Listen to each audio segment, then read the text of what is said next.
Ever since the unrest in Ukraine kicked off, the threat of Russian missiles looming overhead has only gotten bigger and more ominous. While the fast and furious hypersonic missiles like the Kinzhal tend to snatch all the spotlight, there's another heavyweight in the arena that's been causing a lot of sleepless nights for the Ukrainian air defense teams, and that's the Kh-22. This missile may not seem as flashy on the surface, but it's a real concern for those trying to protect the skies of Ukraine.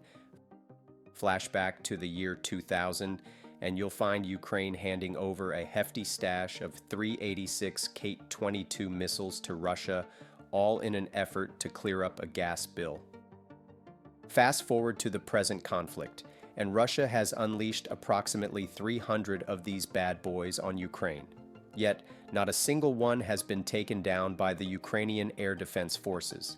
Yuri Inat, the guy who speaks for the Ukrainian Air Force, hasn't been shy about saying just how much of a problem this poses, highlighting the serious challenge they face due to the missile's zippy speed and sneaky flight path. Even with the West stepping up and delivering support through SAMP-T, Patriot, IRIS-T, NASAMS, and Kroll air defense systems, the folks at the helm in Ukraine have been pretty vocal about it not being enough to tackle the Kh-22 menace. So, what's the deal with this missile?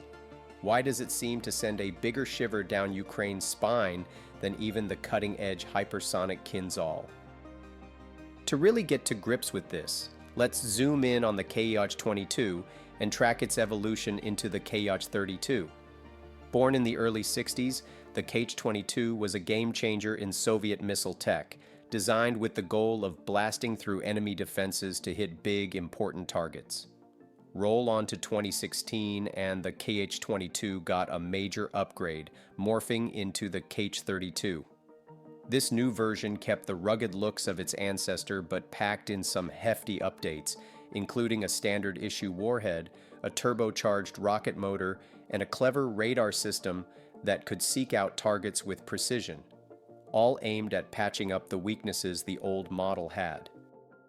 The upgraded features of the Kh-32 missile have seriously upped its game, giving it the ability to strike from further away and with more flexibility.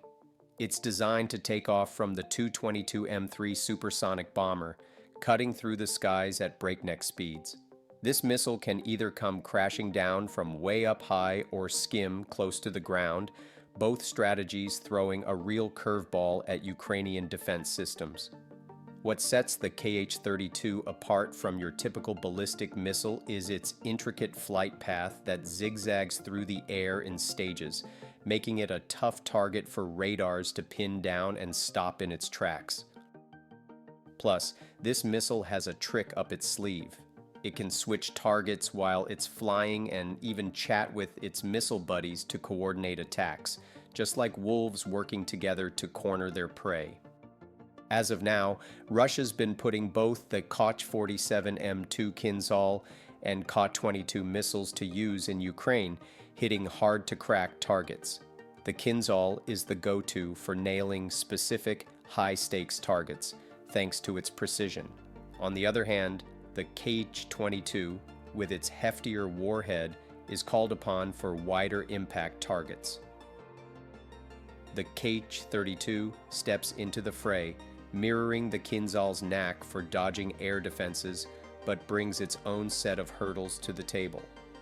Trying to intercept both Kh-32 and Kinzhal missiles is a tall order, given their sophisticated flight maneuvers that just outmatch what NATO's air defense, including those Patriot systems, can handle in Ukraine. Even with some reports floating around about Kinzhal missiles being intercepted, the Kh-32 continues to be a tougher nut to crack, believed to brush off attacks from both air-to-air missiles and those hefty 20 cannons without breaking a sweat. Despite Ukraine getting its hands on some pretty high-tech gear from the US, they've still not managed to take down any of those pesky Russian Kh-22 or Kh-32 missiles. The folks running the show in Ukraine aren't shy about admitting just how tricky it is to deal with these advanced threats. As the conflict keeps unfolding, the spotlight shines on these high-tech missiles, sparking a lot of chatter about what's next in this high-stakes standoff and whether the air defense systems currently in play can really keep up. So, what's your take on this ongoing tech tug-of-war and the big questions it's throwing up about the future of warfare? Feel free to share your insights down below. And hey, thanks for tuning in.